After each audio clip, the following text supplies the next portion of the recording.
সূরা ফাতিহাতে আমরা যখন আল্লাহর প্রশংসা করে তার পরিচয় বর্ণনা করে তারপর বলি ইয়াকা না'বুদু, আমরা কেবলমাত্র আপনারই ইবাদত করি, এর অর্থ হচ্ছে আমরা ঘোষণা দিচ্ছি যে আমরা কেবলমাত্র আল্লাহরই দাসত্ব করব। আমরা আমাদের জীবনে যা কিছুই করি না কেন এসব কিছুরই উদ্দেশ্য হবে আল্লাহ তাআলার সন্তুষ্টি।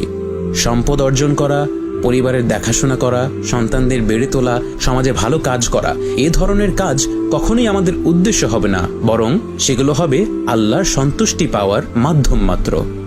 এবং আমরা যেন সত্যিকার অর্থে আল্লাহর ইবাদত করতে পারি সেজন্য আমরা ইয়াকা না'বুদু বলার পরে বলি ইয়াকা নাস্তাঈন, আমরা আপনার কাছেই সাহায্য চাই। কারণ আমরা যদি আল্লাহর আবদ হতে চাই, আমাদের জীবনের প্রতিটি ব্যাপারে প্রতিটি ধাপে আমরা আল্লাহর নৈকট্য লাভ করতে চাই, সেটা আল্লাহর সাহায্য ছাড়া কখনো সম্ভব নয়। এবং তাই আমরা আল্লাহর সামনে দাঁড়িয়ে বারবার করে বলি ইয়াকা না'বুদু ওয়া ইয়াকা নাস্তাঈন। মৃত্যুর আগ পর্যন্ত আমরা আল্লাহর আবদ হিসেবে নিজেদের ঘোষণা করতে থাকি এবং আল্লাহর কাছে সাহায্য চাইতে থাকি। এবং এই কাজটি আন্তরিকভাবে করলেই আমরা সিরাতাল মুস্তাকিম বা সরল পথের অনুসারী হতে পারব। আল্লাহ আমাদের সকলকে সেই তৌফিক দিন, আমিন।